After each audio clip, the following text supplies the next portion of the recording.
अवधूत चिंतन श्री गुरुदेव दत्त श्रीपादराजं शरणं प्रपद्ये। जय जय गुरु महाराज गुरु, जय जय पर ब्रह्म सद्गुरु। जीवन दोरी तुझने सौंपी, निश्चित जग मां फरो। जय जय गुरु महाराज गुरु, जय जय पर ब्रह्म सद्गुरु। काया वाचा मनथी तुझनी सेवा निश दिन करो। सेवा निश दिन करो। पाप पुण्य अर्पी तुझ चरणे। पाप पुण्य अर्पी तुझ चरणे। अक्षय शांति वरो। जय जय गुरु महाराज गुरु, जय जय पर ब्रह्म सद्गुरु। त्रिगुण वटावे गुणातीत मां, निर्गुण थईने फरो। निरगुण थईने फरो।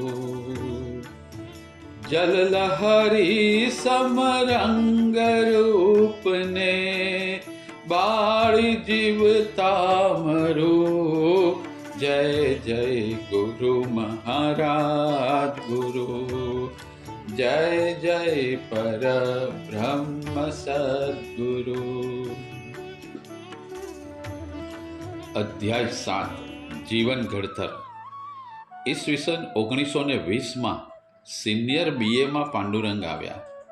આધ્યાત્મિક સાધના નિરંતર ચાલ્યા જ કરતી, વધુમાં બીજી પ્રવૃત્તિઓ પણ થતી. તેમણે ડિબેટિંગ સોસાયટીના ઉપક્રમે ઘણા બધા પ્રવચનોનું આયોજન કર્યું. જુદા જુદા વિષયો પર વિદ્યાર્થીઓને બોલાવી જીવંત ચર્ચાઓ, વાર્તાલાપ તથા પ્રવચનો થતા. તેમણે અખિલ ભારત વિદ્યાર્થી મંડળ સ્થપાય તે માટેના ચક્રો ગતિમાન કર્યા. તે માટેનો ઠરાવ 1920 વડોદરામાં યોજાયેલ સ્ટુડન્ટ ફેડરેશનની પરિષદમાં રજૂ કર્યો. ગોધરામાં વિદ્યાર્થી મંડળ તરફથી કન્યા શાળાના મકાનમાં અંગ્રેજી 6ઠ્ઠા અને 7મા ધોરણના વિદ્યાર્થીઓ માટે સંસ્કૃત અને ગણિતના વર્ગ શરૂ કર્યા. આમ જીવનની પળે પળનો સર્જનાત્મક સદુપયોગ અત્યંત જાગ્રત રહીને કરવા પડ્યા. આ સમયમાં આઝાદીની ચળવળ પૂરજોશમાં ચાલતી હતી. છેક ઈસવીસન 1885થી કોંગ્રેસના અધિવેશનનો દર વર્ષે ભરાયા, અનેક ઠરાવો પસાર કરાયા અને સ્વતંત્ર વિશે અનેકવિધ ઘોષણાઓ જોરશોરથી કરવામાં આવી. વિદેશી ચીજવસ્તુઓના બહિષ્કાર, મદ્ય નિષેધ ઇત્યાદિ રચનાત્મક કાર્યક્રમોનું આયોજન પણ થયું. આરંભે શુરા જેવી માન્યતા અનુસાર ક્યારેક બનતું. એક એવો પણ સમય હતો કે મા ભૌમની મુક્તિ માટે જીવન ન્યોછાવર કરવાની ભાવનાવાળા ભડવીરો ભારતમાં જન્મ્યા હતા. તેમને મન પરતંત્રતા અભિશાપ સમાન હતી. એક પળ માટે ગુલામી ન ખપે એવો એમનો સંકલ્પ હતો. સ્વરાજને જેવો જન્મસિદ્ધ હક લેખતા. લાલા લજપતરાય, બાલ ગંગાધર તિલક અને બિપિનચંદ્ર પાલની ત્રિપુટી સમગ્ર દેશ પર છવાઈ ગઈ. આ ત્રિપુટીને લોકો લાલ, બાલ અને પાલના ભલામણા નામે ઓળખવા લાગ્યા.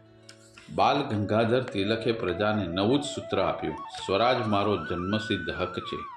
આ હકની પ્રાપ્તિ માટે હિન્દુસ્તાનનો એક એક અદનો માનવી સર્વસ્વ લૂંટાવી લેવા સ્પર્ધા કરી રહ્યો હતો. અરે સ્મશાનમાં સૂતેલા મરદા પણ ટંકાર કરવા લાગ્યા. અંગ્રેજો આ લોકજુવાળને પારખી ગયા. રાણી વિક્ટોરિયાએ ઢંઢેરો બહાર પાડ્યો.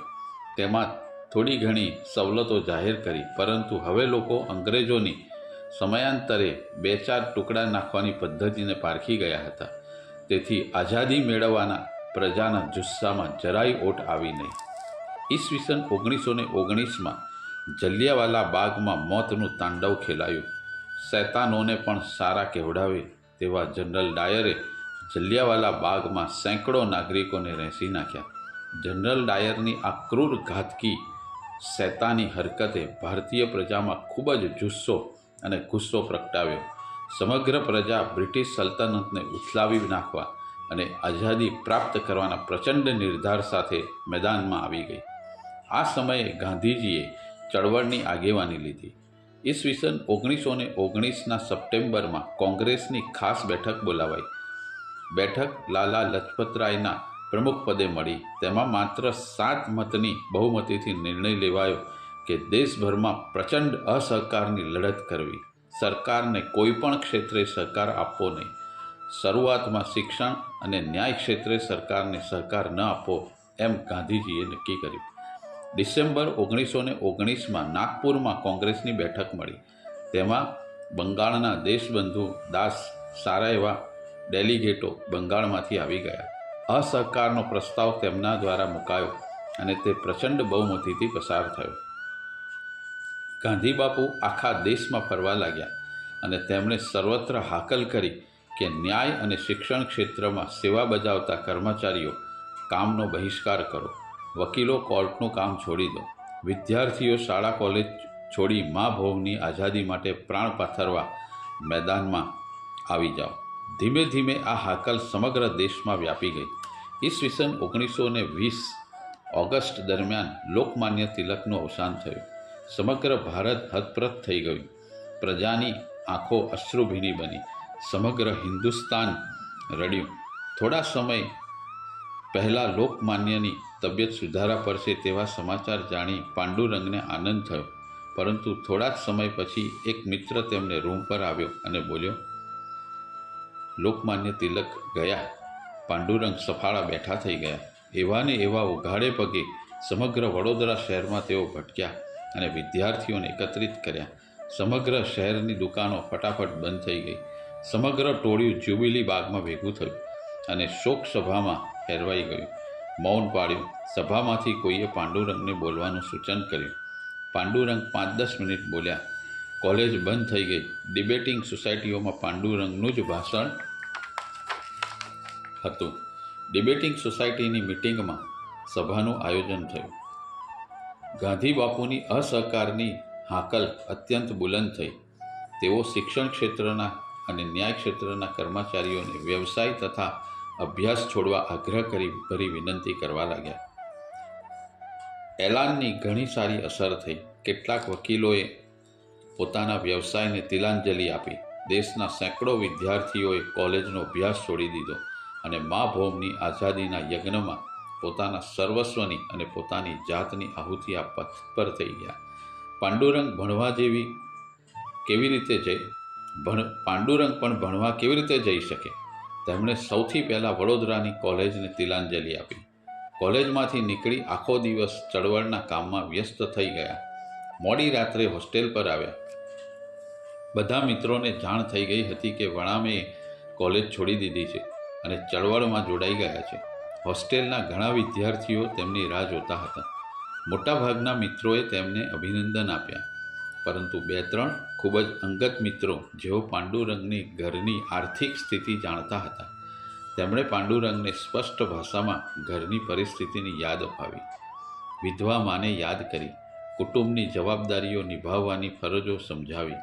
પાંડુરંગ આ મિત્રોને કોઈ જવાબ આપી શક્યા નહીં. મોડી રાતે રૂમ પર પહોંચ્યા. પથારીમાં પડ્યા. ઊંઘ 100 યોજન દૂર હતી અને બિલકુલ ઊંઘ આવતી ન હતી. નજર સમક્ષ નરી વાસ્તવિકતા હાજર થઈ ગઈ. વિધવા માએ કેવા દુઃખો વેઠી બંને ભાઈઓને ભણાવ્યા. અત્યંત નબળી આર્થિક સ્થિતિને કારણે કોઈ વખત એકલી ભાખરી ખાધી હશે, કોઈ વખત એકલા દાળ ભાત વહેંચી લીધા હશે. અરે કોઈ દિવસ ચૂલો સળગ્યો પણ ના હોય તેવું પણ બન્યું હશે. શાળા કોલેજની ચોપડીઓ પણ જો કોઈ મિત્ર સંબંધી મળે તે માટે હંમેશા તપાસ કરવામાં આવતી હતી. કોઈ લાઇબ્રેરી કે સંસ્થામાંથી પુસ્તકો મળતા હોય તો તેનો લાભ લેવામાં આવ્યો હશે. પિતાજીના નિધન પછી મોટા ભાઈ મોટા થઈ કુટુંબની સઘળી જવાબદારીઓ તેમની જ રહેવાની છે એ હકીકત તેઓ સુપેર જાણતા હતા. તેમની નજર સમક્ષ વિધવા માનો દયામણો ચહેરો ખડો થયો. અત્યંત કરકસરથી ઘર ચલાવવાની માની કુનેહનું સ્મરણ થવા માંડ્યું. કુટુંબના મોટા દીકરા તરીકે વ્યવહારિક જવાબદારીઓ આંખ સામે તરવરવા માંડી. નાના નારાયણને ભણાવવાની જવાબદારીનું સ્મરણ થયું. તેમની પોતાની સઘળી જવાબદારીઓના ગંજ આંખો સામે ખડા થઈ ગયા. પથારીમાં આમથી તેમ તેઓ પાસા ઘસવા લાગ્યા. માથામાં કોઈ હથોડા ઠોકતું હોય તેવું તેમને લાગ્યું. પથારીમાં કંટકો વેરાયા હોય તેવી અનુભૂતિ થઈ રહી. પથારીમાંથી ઊભા થઈ તેઓ ગેલેરીમાં આવ્યા. ચિત્તને શાંતિ નહીં, મનને ચેન નહીં. પાર વિનાનો ઉદ્વેગ સઘળું ગોળ ગોળ ફરી રહ્યું હોય તેવું તેમને અનુભવવા લાગ્યું. પગ હેઠળથી ભોંયતળિયું ખસી જતું હોય તેવું લાગતું હતું. માથું ભારે ભારે લાગ્યું. માથે હાથ દાબી તેઓ બેસી ગયા. તેમણે જે પગલું ભર્યું એ સાચું હતું કે ખોટું એ વિશે સલાહ આપનાર કોઈ વડીલ ન હતું. શો નિર્ણય લેવો મન ચગડોળે ચડી ગયું હતું. આખી રાતના મનોમંથન પછી તેમનો અંતરાત્મા બોલ્યો, મા ભાઈ સાચા, કૌટુંબિક જવાબદારીઓ પણ સાચી, પરંતુ એ તો મારા એકલાની માં છે. જેને માટે તું અત્યારે કૂદી પડ્યો છે તે કરોડો હિન્દુસ્તાનીઓની માં છે. સમગ્ર હિન્દુસ્તાનના રહેવાસીઓ તારા ભાઈ બહેન અને માં છે. તેમના માટે પ્રાણ પાથરવા તૈયાર થઈ જા. કૂદી પડ, પાંડુરંગ સમયની એ જ માંગ છે. તેમનું શરીર એકદમ હળવું ફૂલ થઈ ગયું. માથું પણ દુખતું બંધ થયું. પથારીમાં આવી તેઓ સૂઈ ગયા. અરે ઘસઘસાટ નિંદ્રાધીન થઈ ગયા. આઝાદીની ચળવળમાં ગળાડૂબ થઈ ગયા. એક વખત ગાંધીજીએ જુદા જુદા તેમના આગેવાનોને બોલાવ્યા. પાંડુરંગ પણ ગાંધીજીને મળવા ગયા. ગાંધીજી તે વખતે રેંટિયો કાંતતા હતા. તેમણે પૂછ્યું, ક્યાંથી આવો છો? વણામે બોલ્યા, વડોદરાથી. વડોદરાનો પ્રતિનિધિ છું. મારું નામ પાંડુરંગ વણામે છે. ગાંધીજીએ તેમની પ્રતિ દૃષ્ટિ કર્યા વિના પ્રશ્ન કર્યો, તમે વડોદરાના પ્રતિનિધિ છો તેની ખાતરી શી છે? કોઈ પ્રમાણપત્ર તમારી પાસે? કોઈ પણ જાતના ક્ષોભ અને ખચકાટ વગર પાંડુરંગે જવાબ આપ્યો, જ્યાં સુધી મારો કોઈએ વિરોધ કર્યો નથી ત્યાં સુધી હું જ વડોદરાનો પ્રતિનિધિ છું. અને રહી વાત પ્રમાણપત્રની, આ પછી એક જ પળ અટકીને પાંડુરંગે જણાવ્યું, બાપુ, વનમાં કેસરીનો રાજ્યાભિષેક થાય ત્યારે તેનું પ્રમાણપત્ર માગવામાં આવે છે ખરું? ગાંધીજી ચમકી ગયા. રેંટિયો ફરતો બંધ થયો. તેમણે પાંડુરંગની તરફ નજર કરી અને નિહાળ્યો. વિશાળ ચમકતી નિર્મળ આંખોમાંથી નરદમ આત્મવિશ્વાસ નીતરી રહ્યો હતો. તેમનો વિશાળ ભાલ પ્રદેશ જ્ઞાનના ભંડારની પ્રતીતિ કરાવી રહ્યો હતો. શરીર એકવડું પણ સશક્ત, ચેતનાથી સભર, ગમે તેવી આકરી કસોટી ખમવા તૈયાર હતું. ગાંધીજી પુલકિત સ્વરે બોલી ઉઠ્યા, શાબાશ વણામે, શાબાશ. આવી આત્મશ્રદ્ધા, ખુમારી અને તરવડાટ ટકાવી રાખજે. દેશને તમારી ખૂબ જરૂર છે.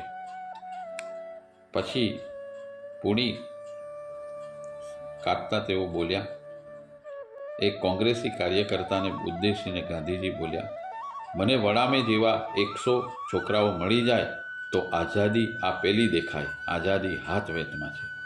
ગાંધીજીએ પાછળ જોઈ બૂમ પાડી, વામનરાવ. એકાદ મિનિટમાં એ ગાંધીનો કાર્યકર બાપુ સમક્ષ આવ્યો અને બાપુ સામે અદબથી ઊભો રહ્યો. ગાંધીજીએ તેને કહ્યું, આ પાંડુરંગ વણામે છે. તેમણે કોલેજ છોડી દીધી છે. આપણી આઝાદીની ચળવળના અદના સિપાહી છે. તેમને તમારી સાથે પંચમહાલમાં લઈ જાઓ. ખૂબ શક્તિશાળી છે, ઉપયોગ કરો. આ પછી વણામે સામે નજર કરી ગાંધીજી બોલ્યા, વણામે, જુઓ, આ વામનરાવ છે. તેઓ પંચમહાલમાં કામ કરે છે. ત્યાં તેઓ પંચમહાલ કેસરી તરીકે જાણીતા છે. તેમની સાથે જાઓ અને મળદાને બેઠા કરો. બીજે દિવસે જરૂરી તૈયારીઓ કરી પાંડુરંગ વામનરાવ સાથે પંચમહાલ પહોંચી ગયા. પંચમહાલમાં પાંડુરંગ ચંદ્રશંકર, મામા ફડકે, મારુતિ વગેરે સાથે ગામે ગામ કૂદી વળ્યા. પાંડુરંગનો અદમ્ય ઉત્સાહ, અતૂટ કાર્યશક્તિ અને અત્યંત બુદ્ધિ પ્રતિભાને કારણે લોકોમાં પ્રચંડ જાગૃતિ આવી. વામનરાવ અને બીજા સાથીઓ પાંડુરંગની કાર્યશૈલીથી અત્યંત પ્રભાવિત થયા. ગોધરામાં ભરાયેલી ગુજરાત રાજકીય પરિષદના પ્રમુખ પદેથી ગાંધીજીએ કહ્યું, પંચમહાલમાં વામન, વણામે અને ચંદ્રશંકર દેશના તેજસ્વી તારલા છે. દરમિયાનમાં અમદાવાદમાં ગુજરાત વિદ્યાપીઠની સ્થાપના 18-10-1920ના રોજ થઈ. સ્થાપનાનો સમારંભ તારીખ 15-11-1920ના રોજ યોજાયો. પૂજ્ય મહાત્મા ગાંધી તેના સ્થાપક હતા. દેશદાસથી રંગાયેલા વિદ્યાર્થીઓ અહીં અભ્યાસ માટે દાખલ થયા. ગુજરાત વિદ્યાપીઠમાં સ્વરાજ આશ્રમ નામનું એક આદર્શ છાત્રાલય નિર્માણ થયું. સ્વરાજ આશ્રમના પ્રથમ ગૃહપતિ તરીકે શ્રી ગીદવાણીજી હતા. તેઓ વિદ્યાપીઠના પ્રથમ આચાર્યનું પદ પણ શોભાવતા હતા. તેઓ ખૂબ સાદા હતા અને વિદ્યાર્થીઓ સાથે જ છાત્રાલયમાં રહેતા. તેમનો ખોરાક એકદમ સાદો હતો, જેમ કે દૂધ વગરનો ઉકાળેલો બાફેલા બટાકા વગેરે. આશ્રમમાં રહેનારા વિદ્યાર્થીઓની ટુકડીઓ પાડી દેવાઈ હતી. દરેકને અલગ અલગ કામગીરી સોંપી હતી. અનાજ સાફ કરવા, વાસણ માંજવા, સીધું સામાન લાવવા વગેરે કામ આ ટુકડીઓ કરતી. છાત્રો રોજ રાત 7 કલાક કાતણ કરતા અને તેથી છાત્રાલયની સુઘડતા અને સાદાઈ બધે પંકાવા લાગી. પાંડુરંગ પણ ઈસવીસન 1921માં સ્વરાજ આશ્રમમાં દાખલ થયા અને ગુજરાત વિદ્યાપીઠમાં છેલ્લા વર્ષનો અભ્યાસ કરવા લાગ્યા. પાંડુરંગ સ્વરાજ આશ્રમમાં રહેવા માટે પ્રવેશ મળ્યા પછી તેમને ફાળવેલા રૂમ પર આવ્યા. કુદરત પણ કેવી કરામત કરે છે. ગજબનાક રીતે તે સંબંધિત પાત્રોને ભેગા કરી દે છે. પાંડુરંગે રૂમમાં નજર નાખી તો તેમનો અંગત મિત્ર અંબાલાલ વ્યાસ હતા. તેમના આશ્ચર્યની અવધિ ના રહી. વ્યાસની પાસે તેમના સહ અધ્યાયી અમૃતલાલ મોદી હતા. તેઓ સમયાંતરે પૂજ્યશ્રીના આજીવન મિત્ર, પ્રશંસક, અનુયાયી અને ભક્ત બની ગયા હતા. મોદી ભાખરી વણતા હતા અને અંબાલાલ શેકતા હતા. પાંડુરંગ આવીને બારણા વચ્ચે ઊભા. તેમને જોતાં જ અંબાલાલે તવેથો ફેંકી દીધો અને ઉછળીને પાંડુરંગને વળગી પડ્યા. તેઓ બોલ્યા, અલ્યા વણામે તું? 1-2 મિનિટ સુધી બે મિત્રોનું આલિંગન પ્રાગઢ રહ્યું. એ પછી અંબાલાલ પાંડુરંગનો હાથ ખેંચી અંદર લાવ્યા.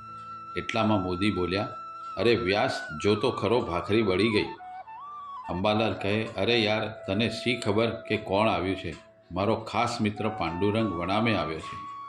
મોદીએ કાંઈ પણ બોલ્યા વગર ભાખરી ઉથલાવી અને બીજી વણવા માંડી અને ભાખરી વણવાનું અને શેકવાનું બંને કામ તેમણે કરવા માંડ્યું. બંને મિત્રો વાતોએ વળગ્યા. ઘણા વખતે મળ્યા હતા એટલે તેમની પાસે ગોદામ ભરાય એટલી વાતો હતી. બંનેની વાતો મોદી ખૂબ ધ્યાનથી સાંભળતા હતા. તેઓ પાંડુરંગની વિનોદપ્રિય, બુદ્ધિગમ્ય અને અતિ ઉચ્ચ વિચારસરણીવાળી વાક પ્રવાહથી પ્રભાવિત થઈ ગયા અને પહેલી જ મુલાકાતમાં પાંડુરંગ માટે તેમને અહોભાવ પેદા થયો. મોડી રાત્રે ભોજન કરી બંને સૂઈ ગયા. પથારીમાં પડ્યા ત્રણેય મિત્રોએ મોડી રાત સુધી વાતો કરી. ત્રણેય ગાઢ મિત્રો બની ગયા. એક વખત ગાંધીજીને એમ થયું કે દારૂ એ મહાવિનાશ વેર્યો છે. જ્યાં સુધી દારૂ છે ત્યાં સુધી દેશનું ભવિષ્ય અંધકારમય છે. દારૂના પીઠા તો બંધ કરી શકાશે નહીં, કારણ કે તેઓ સરકારનું લાયસન્સ ધરાવે છે. તેથી ત્યાં જતા લોકોને રોકવા અને દારૂ ના પીવા સમજાવવું જોઈએ. તેમણે નક્કી કર્યું કે દરેક દારૂના પીઠા આગળ પિકેટિંગ કરવામાં આવે. ત્યાં 1-2ની ટુકડીમાં સ્વયંસેવકો ઊભા રહે અને પીઠા તરફ જતા બધાને રોકી દારૂ છોડી દેવા સમજાવે. પાંડુરંગને ભાગે રીચી રોડનું એક પીઠું આવ્યું. તેમણે તેમની ફરજ બજાવવા માંડી.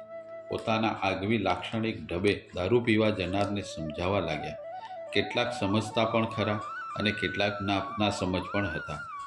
આ દારૂ પીવા આવનારમાં એક સ્ત્રી પણ આવતી હતી. તેના અંગે વસ્ત્રો ફાટેલા, જર્જરિત હતા. તેને નિહાળતા પ્રથમ દ્રષ્ટિએ જ તે અત્યંત ગરીબ લાગે. દારૂના પૈસા તેને કેવી રીતે પોસાતા હશે તે સમજાતું ન હતું. તે બાઈને દારૂની ભયંકર લત લાગી હતી. એ બાઈએ દૂરથી આવતી જોઈ પાંડુરંગ તેના રસ્તામાં ઊભા રહ્યા. જેવી તે બાઈ આવી કે તરત તેઓ બોલ્યા, બહેન, આ દારૂની ગરતામાં શીત પડે છે. તું રોજ કેટલા બધા રૂપિયા વેડફે છે. બાઈ બોલી, તારે પાસે પૈસા માગું છું? હું પૈસા લાવું છું અને દારૂ પીવું છું. તેમાં તારું શું? શબ્દોમાં નરી ન ફિકરાઈ નીતરતી હતી. પાંડુરંગ બોલ્યા, બેન, તારી તબિયત બગડશે. તારું આખું કુટુંબ તારા જ થશે. તું બરબાદ થઈ જઈશ. દારૂ તો રાક્ષસ છે, તેના પંજામાંથી મુક્ત થા. બાઈ મોં વાંકું કરી પાંડુરંગને લગભગ ધક્કો મારી પીઠા તરફ ગઈ અને થોડી વારે લથડતી ચાલે બહાર આવી. રાત્રે વણામીને ઊંઘ ન આવી. આખી રાત પાસા ઘસવા માંડ્યા અને ઉદ્વેગમાં ગઈ. તેમને થયું કે જે દેશની નારી લાજ શરમ મૂકી દારૂની લતે ચડે તે દેશ ગુલામીમાંથી મુક્ત કેવી રીતે થાય? તેમણે મનોમન નક્કી કરી લીધું કે ગમે તેમ કરીને આ બાઈને દારૂ છોડાવીશ. તે માટે તેમણે મનોમન કેવી રીતે વાત કરવી તે ગોઠવી રાખ્યું. બીજે દિવસે સવારે તેઓ પીઠાથી થોડે દૂર ઊભા હતા. થોડી વારે પેલી બાઈ આવી. તે સડસડાટ જતી હતી. વણામે તેને રોકી. બે હાથ જોડી બાઈની આંખોમાં આંખ પરોવી તેમણે કહ્યું, મારી બહેન, શા માટે વ્યસનને ગુલામ બને છે? શા માટે તારી જાતને ઊંડી ખાઈમાં નાખે છે? શા માટે તું બરબાદી નોતરે છે? આગળ બોલવા જાય ત્યાં તો બાઈ વણામેને હડસેલીને જતી રહી. પાંડુરંગ અસહાય નેત્રે તેની પીઠ તરફ જોઈ રહ્યા. તેમણે દ્રઢ નિર્ધાર કર્યો કે આ બાઈને દારૂ છોડાવીને જ રહીશ. આ કાર્યક્રમ રોજ ચાલતો હતો. પાંડુરંગ રોજ સમજાવે અને પેલી બાઈ રોજ અવગણના કરે, પણ હિંમત હારે તો પાંડુરંગ સેના. અને એક દિવસ તો બાઈ પાંડુરંગ સામે આવીને ઊભી રહી અને પાંડુરંગ કંઈ તેને કહે તે પહેલાં તે બોલવા માંડી, તું મને દારૂ છોડવાનું કહે છે? પાંડુરંગ કહે, હા. પેલી બાઈ છળકો કરી બોલી, જો હું વ્યસની છું તો તું પણ વ્યસની છે. પાંડુરંગ કહે, મને કોઈ જ વ્યસન નથી. બાઈ કહે, તું ચા નથી પીતો? પાંડુરંગ કહે, ચા તો પીવું છું, રોજ સવારે 2 કપ. તો બાઈ કહે, સાંભળ, જો તને ચાનું વ્યસન છે તો મને દારૂનું, સમજ્યો? એમ કહી તે વિજયી મુદ્રામાં જવા લાગી. પાંડુરંગે તેને એકદમ રોકી અને કહ્યું, બહેન, જો હું ચા છોડું તો તું દારૂ છોડે? પાંડુરંગના હૃદયના ઉડાણમાંથી બોલાયેલા આ શબ્દોએ જાદુઈ અસર કરી. બાઈએ એકાદ પળ વિચાર કર્યો અને બોલી, હા, તો હું દારૂ છોડીશ, જા. બાઈની વાત પાંડુરંગના હૈયા સોંસરી ઉતરી ગઈ. તેમને થયું કે જો હું જ વ્યસન કરતો હોઉં તો બીજાને વ્યસન છોડવાનું કેવી રીતે કહી શકું? હું પહેલાં આચારમાં મૂકું અને ત્યાર પછી હું કહું તો જ તેની અસર પડે, બાકી બધું નકામું છે. પાંડુરંગ રૂમ પર ગયા. 8 દિવસ સુધી પીઠા પર પણ ન ગયા. તેમણે ચા છોડી દીધી. 8 દિવસ તેઓ ચાને અડક્યા પણ નહીં. 9મે દિવસે સવારે તેઓ પીઠા પર પહોંચી ગયા અને પેલી બાઈની રાહ જોવા લાગ્યા. થોડી વારમાં પેલી બાઈ આવી. પાંડુરંગ મલકતે મુખડે તેની સામે હાથ જોડી ઊભા રહ્યા. તેમણે જણાવ્યું, બેન, મેં ચા છોડી દીધી. અને વળતી જ પડે પેલી બાઈ બોલી, ભાઈ, તો લે આ મેં પણ દારૂ છોડી દીધો. એમ બોલી એક અડછતી નજરે પાંડુરંગ તરફ નાખી તે પાછી વળી ગઈ. પાંડુરંગ પાછી વળીને જઈ રહેલી બાઈની પીઠને તાકી રહ્યા. તેમણે મનોમન એ બાઈને વંદન કર્યું. એ બાઈ તેમને પોતાના ગુરુ જણાઈ. તેણે પાંડુરંગને આચારનો પાઠ ભણાવ્યો. તેણે પાંડુરંગને ઉપદેશ આપ્યો કે બીજાને ઉપદેશ આપતા પહેલાં આચારમાં મૂકો. પાંડુરંગની આંખમાંથી એક હર્ષાશ્રુ ખરી પડ્યા. દત્ત ભગવાને વેશ્યાને ગુરુ બનાવી હતી. પૂજ્યશ્રીએ એક દારૂડિયણ બાઈને ગુરુ બનાવી. તેની પાસેથી આચારથી ઉપદેશનો બોધ લીધો. ત્યાર પછી પૂજ્યશ્રીએ દરેક વસ્તુ પોતાના આચારમાં મૂકતા અને આચાર દ્વારા જ ભક્તને ઉપદેશતા, અને તે પણ મૌન રહીને જ. પૂજ્યશ્રીએ ક્યારેય કોઈને ઉપદેશ આપ્યો નથી. એક આદર્શ છાત્રાલય તરીકે સ્વરાજ આશ્રમ દેશમાં પંકાવવા લાગ્યું. ઘણીવાર છાત્રાલયમાં દેશ વિદેશની પ્રતિષ્ઠિત વ્યક્તિઓ અવલોકન માટે આવતી અથવા તેઓને આમંત્રણ પાઠવવામાં આવતું. તે સમયમાં જયકર નામના સુપ્રસિદ્ધ વકીલ અમદાવાદમાં પધાર્યા હતા. છાત્રોએ તેમને આમંત્રણ પાઠવ્યું. તેમની આગતા સ્વાગતા કેવી રીતે કરવી, તેમને શું જમાડવું તેની ચર્ચા કરવા છાત્રો તથા આચાર્ય ગિદવાણીજી સાહેબ ભેગા થયા. જમાડવાને મુદ્દે 2 મત પડ્યા. મોટાભાગના છાત્રો મિષ્ઠાન, દૂધપાક, પૂરીનું ભોજન આપવાનો અભિપ્રાય ધરાવતા હતા. જ્યારે એક ખૂબ નાનો વર્ગ હતો જે માત્ર સાદો ખોરાક આપવાની તરફેણમાં હતો. આ નાના વર્ગમાં મોદી, વ્યાસ અને વણામે જ હતા. અંતે બહુમતીના નિર્ણયને માન આપી મિષ્ઠાન આપવાનું નક્કી થયું. આ નિર્ણયને નાના વર્ગે સ્વીકારી લીધું. અલબત્ત તેઓ જમવા ગયા નહીં. તે દિવસોમાં ગાંધીજી પણ અમદાવાદમાં હતા. છાત્રોએ તેમને પોતાની પાસે રહેવા વિનંતી કરી. ગાંધીજીએ તે સ્વીકારી લીધી અને સ્વરાજ આશ્રમમાં થોડા દિવસ રહેવા આવ્યા. લગભગ આખો દિવસ છાત્રો સાથે વાતો કરી. એ દરમિયાન કોઈ એક છાત્રએ શ્રી જયકરને અપાયેલા મિષ્ઠાનની અને કેટલાક વિદ્યાર્થીઓએ સાદા ભોજનની કરેલી હિમાયતની વાત કરી. ગાંધીજીએ સ્પષ્ટ શબ્દોમાં અભિપ્રાય આપ્યો કે જે વિદ્યાર્થીઓએ સાદા ભોજનની હિમાયત કરી હતી તેઓ જ સાચા છે. રાષ્ટ્રની સંપત્તિ વેડફવાનો આપણને અધિકાર નથી. આ દિવસો દરમિયાન ગાંધીજી પાંડુરંગની ખૂબ નજીક આવી ગયા. એક વખત ગાંધીજી અમદાવાદ આવ્યા. છોકરાઓને મળવા સ્વરાજ આશ્રમમાં તેઓ ગયા. પાંડુરંગને ના જોતા તેમણે છોકરાઓને પૂછ્યું, વણામે ક્યાં છે? છોકરાઓએ કહ્યું, બાપુ સાંજ સુધીમાં એ આવી જશે. એક છાત્રએ કહ્યું. બાપુએ થોડી વાર વાતો કરી અને પછી પોતાને મુકામે ગયા.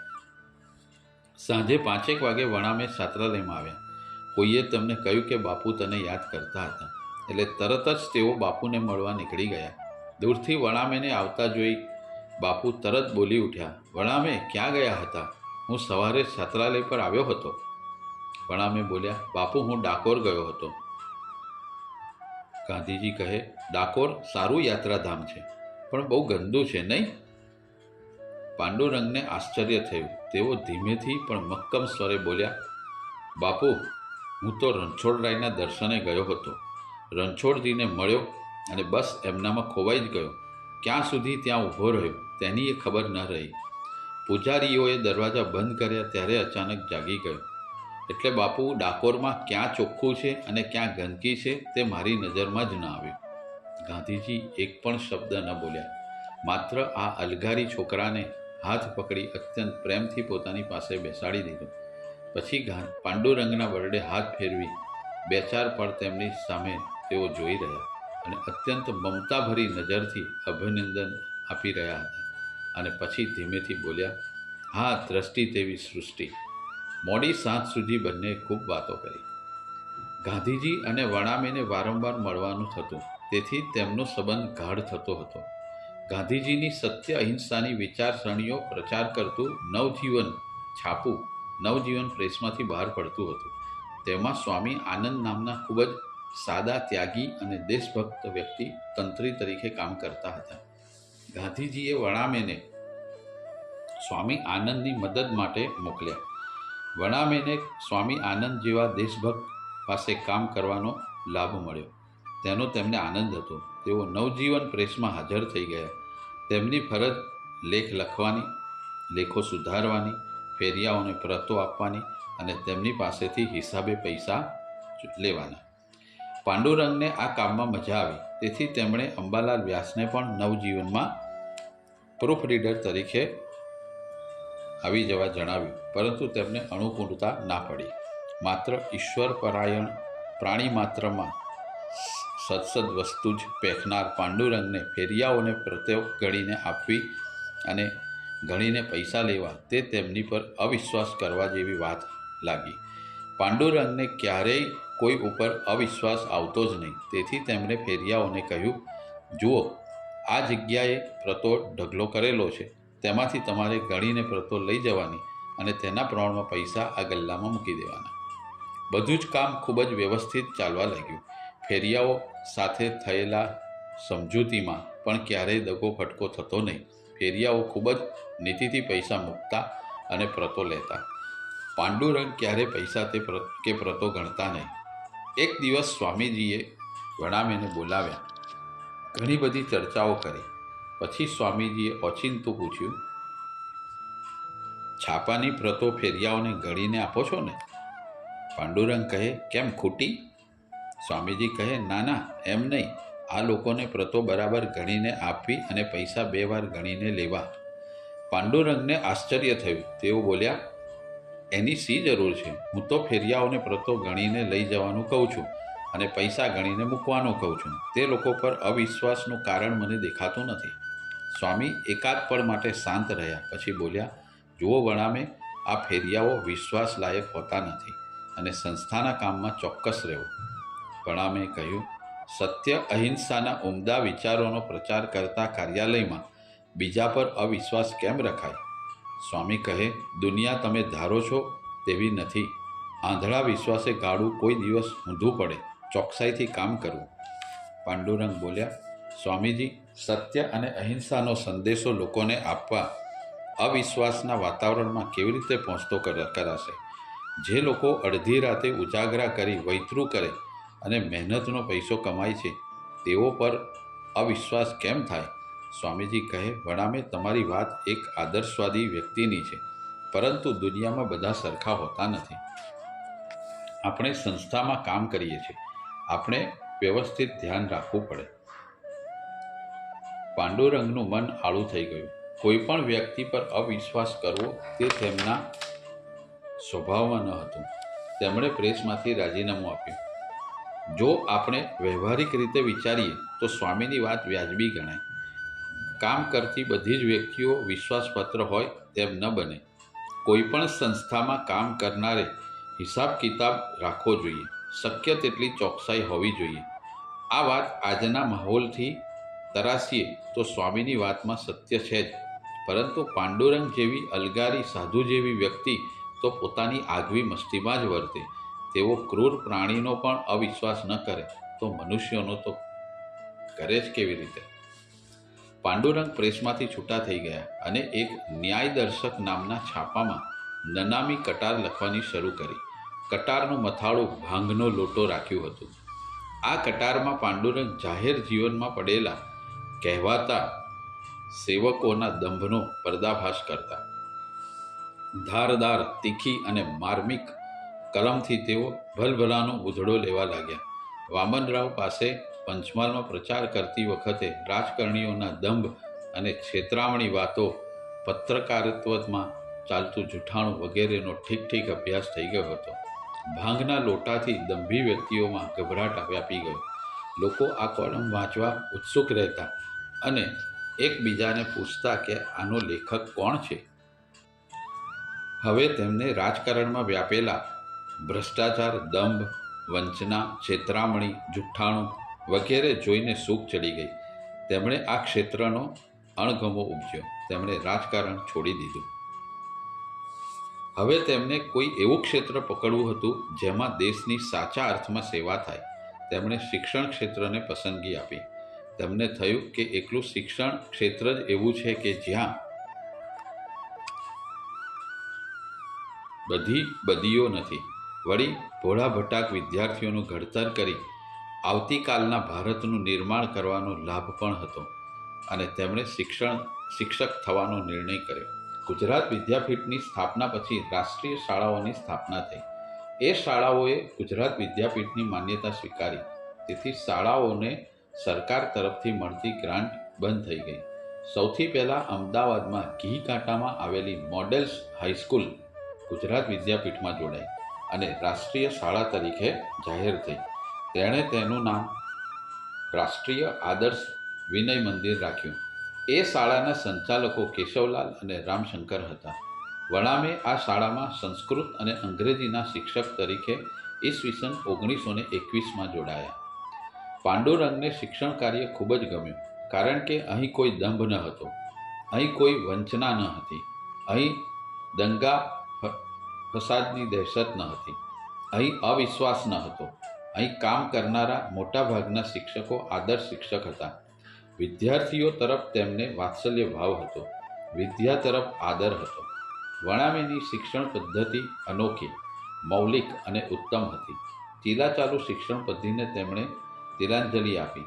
તેથી વિદ્યાર્થીઓને પણ અભ્યાસમાં રસ પડવા લાગ્યો. પાંડુરંગે પોતાની આગવી પદ્ધતિ વિકસાવી. તેમણે નોંધ્યું કે વિદ્યાર્થીઓને વ્યાકરણ અઘરું પડતું હોય છે અને વ્યાકરણની કચાશને કારણે ભાષા જ્ઞાનની શુદ્ધતા અટવાઈ પડે છે. તેથી તેમણે વિદ્યાર્થીઓને સરળ પડે તેવી નોંધો તૈયાર કરી તેને મરાઠી તેમાં સુંદર રત્નકણિકાઓ મઠારી સુંદર રત્નકણિકાઓ ગૂંથી તેમાં તેમણે ઉદાહરણ તરીકે વૈવિધ્યપૂર્ણ કથનોનું સંકલન કર્યું. લગભગ 80થી 85% જેટલા કથનો રામાયણ, મનુસ્મૃતિ, મહાભારત, પંચતંત્ર, ગીતા, ઉપનિષદ, હિતોપદેશ જેવા ગ્રંથો અને કાલિદાસ, ભવભૂતિ, બાણહર્ષ, ભર્તુહરિ જેવા કવિઓની રચનાઓથી પસંદ કર્યા. આમાં પૂજ્યશ્રીનો ઉદ્દેશ વિદ્યાર્થીઓને શરૂઆતથી જ ઉત્તમ વાંગમય પરિચય થાય અને તેમના મન ઉપર ઉચ્ચ આદર્શોનું સિંચન થાય. તદુપરાંત આપણી ઉત્તમ કૃતિઓને વાંચવા તેમનામાં અભિરુચિ પ્રગટે તે હતો. વ્યાખ્યાઓના જાળા ગૂંથી તથા રૂપો ગોખવાની વ્યાકરણની રૂઢ પ્રથાને બદલે વ્યાકરણના સિદ્ધાંતોને ક્રિયાત્મક રીતે એટલે કે તેમને અભિવ્યક્તિ દ્વારા શીખવવાની પદ્ધતિ પ્રયોજી. સમગ્ર પુસ્તકમાં લગભગ 125 જેટલા શ્લોક સમાવ્યા અને શક્ય તેટલું સરળ અને રસમય બનાવ્યું. તેમાં તેમણે અપરિચિત શબ્દોનો પરિચય તથા કઠિન શબ્દોના અર્થ પાઠના અંતે દર્શાવ્યા. આમ આ નોંધોને તેમણે પુસ્તક રૂપે તૈયાર કર્યું. તેનું નામ તેમણે ગીરવાળ ભાષા પ્રવેશ ભાગ 1 અને 2 આપ્યું. આખું પુસ્તક 2 ભાગમાં તૈયાર થયું. આ પુસ્તક બીજી શાળાઓના વિદ્યાર્થીઓને પણ લાભ થાય તે માટે ગુજરાત વિદ્યાપીઠના મહામાત્ર શ્રી કિશોરભાઈ મશરૂવાળાને શાળાઓના અભ્યાસક્રમમાં પુસ્તકક્રમને મંજૂરી મળે તે માટે મોકલી આપ્યું. પુસ્તક ગુજરાત વિદ્યાપીઠે મંજૂર કરી દીધું અને ગુજરાત વિદ્યાપીઠનું સંલગ્ન બધી જ શાળાઓમાં દાખલ કરવાનો હુકમ કર્યો. પરંતુ સાથે સાથે મશરૂવાળાએ અમુક પ્રશ્નો પાંડુરંગને પૂછ્યા. તેના જવાબ પૂજ્યશ્રીએ ખૂબ જ વિવેકસભર ભાષામાં આપ્યા. પૂજ્યશ્રીના જવાબ પરથી આપણે તત્કાળ સમજી શકીએ કે તેઓ કોઈ પણ વ્યક્તિને સહેજ પણ ડર વગર સ્પષ્ટ અને નિસંકોચપણે પોતાને જે કહેવાનું હોય તે કહી દેતા. તેમના લખાણમાં ભારોભાર વિવેક હોવા છતાં ખુશામતખોરીનો સદંતર અભાવ રહેતો. શ્રી મશરૂવાળાએ ગીરવાળ ભાષા પ્રવેશમાં ગીરવાળ શબ્દના અર્થ માટે શંકા ઉઠાવી અને તેવા બીજા મુદ્દાઓ ઉઠાવી તેના ખુલાસા માટે એક પત્ર લખ્યો. તેના જવાબમાં પૂજ્યશ્રીએ સ્પષ્ટ ભાષામાં આશ્ચર્ય વ્યક્ત કરીને ગીરવાણ એટલે દેવ એવું પ્રમાણ સૌથી વધુ પ્રચલિત અને સાક્ષરોમાં માન્ય એવા અમરકોશને ટાંકીને આપ્યું. તેમણે જણાવ્યું કે અમરકોશમાં દેવ માટે 26 નામ છે. અમરકોશ સિવાય આમટેની ડિક્શનરી, ઓકેનો સંસ્કૃત મરાઠી કોશનો પણ સંદર્ભ ટાંક્યો. વળી અમરકોશમાંના દેવ માટેના 3 શ્લોક પણ ટાંક્યા. આમ પૂજ્યશ્રીએ બધા જ જવાબો યોગ્ય રીતે આપ્યા. પૂજ્યશ્રીની જગ્યાએ જો બીજું કોઈ હોત તો 2-4 ખુશામત ભર્યા વાક્યો લખત. કારણ કે પુસ્તકની મંજૂરી ચાલુ રાખવી કે નહીં તે મશરૂવાળાના અધિકારની વાત હતી. ગુજરાત વિદ્યાપીઠ સંલગ્ન શાળાઓ ઉપરાંત બીજી કેટલીક સરકાર માન્ય શાળાઓને પણ ગીરવાણ ભાષા પ્રવેશને પાઠ્યપુસ્તક તરીકે સ્વીકાર્યું. પાંડુરંગ શાળામાં ખૂબ જ ધગશથી કામ કરતા. તેમાં વળી તેમની શાળાના એક શિક્ષક ખાનદેશ તરફથી મહાસમિતિમાં ચૂંટાયા. તેથી તેઓ તેમના જિલ્લામાં કામ કરવા ગયા. પરિણામે કામ ખૂબ વધી ગયું. વળી સાંજે એક ધાર્મિક વર્ગ પણ રાખ્યો હતો. તેમાં તેમને ખૂબ શાંતિ મળતી. પાંડુરંગ શાળામાં એક અતિ આદરણીય અને આદર્શ શિક્ષક તરીકે ખ્યાતિ પામવા લાગ્યા. તેમને શાળાના કામના સમય સિવાયનો બીજો ફાજલ સમય ખૂબ મળવા મળ્યો. વળી શાળામાં પડતી દિવાળીની તથા ઉનાળાની રજાઓ સમય તો તેમને માટે વરદાનરૂપ બની ગયો. તેમણે આ સમયનો સભાનતાપૂર્વકનો સદુપયોગ કર્યો. આ સમય દરમિયાન તેમણે આધ્યાત્મિક ગ્રંથો જેવા કે Gita, intuition with the infinity, સત્યદેવનું મનુષ્ય કે અધિકાર વગેરે વાંચ્યા અને તેના ઉપર પ્રચુર પ્રમાણમાં મનન કર્યું. આ સાથે લેખન કાર્ય પણ કરવા લાગ્યા. તેમણે સ્વરાજ્ય, કીર્તન, અહિંસા એટલે શું વગેરે લેખો લખ્યા અને વસંતમાં છાપવા શ્રી આનંદશંકર ધ્રુવને મોકલ્યા. તેઓ સવારે લગભગ 2 વાગે ઉઠી જતા. પ્રાતઃકર્મ પરવારી ધ્યાનમાં બેસી જતા. ખૂબ વહેલા ઉઠી જવાને કારણે ભૂખ વહેલી લાગતી અને તેથી સવારે 8 વાગે તેઓ જમી લેતા. આ વાત તેમણે પ્રિન્સિપાલને કરી. પ્રિન્સિપાલને પાંડુરંગ માટે ખૂબ જ માન હતું. તેથી ચાલુ વર્ગે પાંડુરંગ જમવા જાય તો પણ તેમને વાંધો ન હતો. એક વખત શાળામાં ઇન્સ્પેક્શન આવ્યું. શાળાના આચાર્ય રામશંકર ત્રિપાઠી તથા નિરીક્ષક અધિકારી શાળાના અભ્યાસના નિરીક્ષણ માટે નીકળ્યા. એક પછી એક વર્ગનું ચીવટભર્યું અવલોકન કરી તેઓ વણામેના વર્ગ તરફ આવ્યા. નિરીક્ષકને થોડું નવાઈ જેવું લાગ્યું. એ વાત રામશંકરને પૂછે તે પહેલાં તો વર્ગ આવી ગયો. વર્ગમાં નજર કરી તો વધુ નવાઈ લાગી. બધા જ વિદ્યાર્થીઓ શિસ્તબદ્ધ રીતે બેઠા હતા અને ધ્યાનપૂર્વક અભ્યાસ કરતા હતા. વર્ગનો મોનિટર ટેબલ પાસે ઊભો હતો. તે પણ ઊભો વાંચતો હતો. અંદર વણામે હતા નહીં. શિક્ષકની ગેરહાજરીમાં વિદ્યાર્થીઓ આટલા શાંત રહી અભ્યાસરત હોય તે નિરીક્ષકની કલ્પના બહાર હતું. નિરીક્ષક સાહેબને આવેલા જોઈ બધા વિદ્યાર્થીઓ જગ્યા પર ઊભા થઈ ગયા. વર્ગમાં દાખલ થઈ નિરીક્ષક સાહેબે બધાને બેસી જવા જણાવ્યું. વિદ્યાર્થીઓ બેસી ગયા અને વાંચવા લાગ્યા. નિરીક્ષકે આટલો શિસ્તબદ્ધ વર્ગ હજુ જોયો ન હતો. તેમણે આચાર્યને પૂછ્યું, શિક્ષક ક્યાં ગયા છે? આચાર્ય કહે, જમવા. નિરીક્ષકે કાંડા ઘડિયાળમાં સમય જોયો અને બોલ્યા, હજુ તો 8:15 થાય છે. તેઓ આટલા વહેલા જમે છે? આચાર્ય કહે, હા, તેઓને ભૂખ વહેલી સવારે લાગે છે. તેમણે મારી પરવાનગી લઈ રાખી છે અને મેં તેમને તેમ કરવાની છૂટ આપી છે. તેઓ તેમના કામમાં ખૂબ ચોક્કસ છે. નિરીક્ષકે વિદ્યાર્થીઓને થોડા સવાલ પૂછ્યા, થોડા સૂચનો કર્યા અને પછી બહાર નીકળી ગયા. જેવા બહાર નીકળ્યા કે સામે વણામે મળ્યા. આચાર્યએ તેમની ઓળખાણ આપી એટલે વણામેએ હાથ જોડી પ્રણામ કર્યા. નિરીક્ષક સાહેબ પૂછ્યું, મિસ્ટર વણામે, આટલા વહેલા જમવા જાઓ છો? વણામે કહે, હા સાહેબ. નિરીક્ષક કહે, આટલી વહેલી ભૂખ લાગે છે?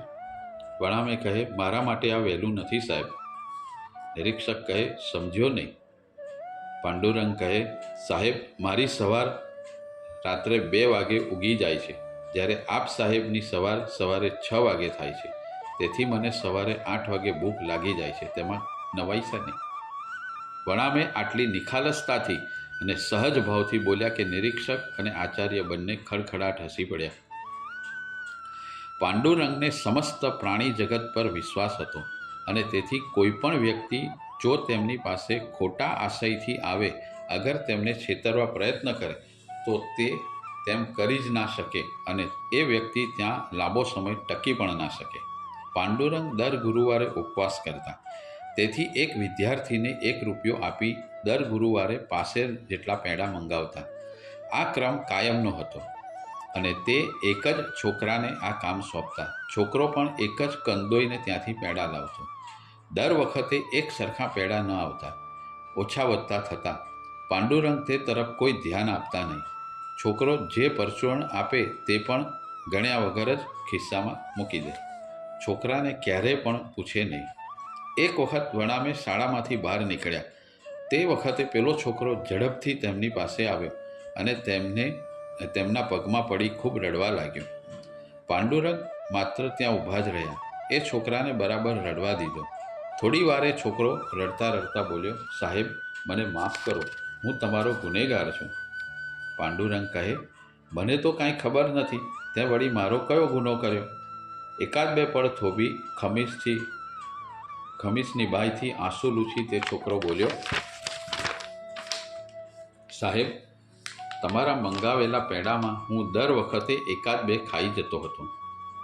પાંડુરંગ કહે, બસ, આમાં ગુનો શું કર્યો તે? પેંડા ખાવા માટે તો છે, એમાં તે ખોટું શું કર્યું? છોકરો કહે, અરે સાહેબ. પાંડુરંગ કહે, બોલ, શું બોલવા માગે છે તું? ત્યારે છોકરો બોલ્યો, સાહેબ, હું તમારા વધેલા પરચુરણમાંથી પણ દર વખતે 1-2 આના ચોરી લેતો હતો. પાંડુરંગ કહે, એટલું જ ને? બસ, તેનું પ્રાયશ્ચિત થઈ ગયું. હવે તું પાપ મુક્ત થઈ ગયો. અને ખરેખર તો મહેનતાણા પેટે મારે તને કાંઈ આપવું ન જોઈએ. મેં જે ન આપ્યું તે લઈ લીધું, એમાં ખોટું શું કર્યું? છોકરો કહે, સાહેબ, મને માફ કરો. પાંડુરંગ કહે, જો સાંભળ, પેલું કલાપીનું કાવ્ય તને યાદ છે ને? હા પસ્તાવો વિપુલ ઝરણું, તને પસ્તાવો થયો એટલે તારો ગુનો ધોવાઈ ગયો. બસ 2 પળ પછી તેમણે કહ્યું, તને ખોટા કર્મ માટે પસ્તાવો થયો તે જ તારી સારી નિશાની છે. એ પ્રભુ તારા ઉપર કૃપા કરે છે. હવે દુઃખી ના થઈશ. છોકરો આંસુ લૂછતો લૂછતો ચાલ્યો ગયો. અવધૂત ચિંતન શ્રી ગુરુદેવ દત્ત શ્રીપાદ રાજમ શરણમ પ્રબધ્યે. અધ્યાય 7 સમાપ્ત.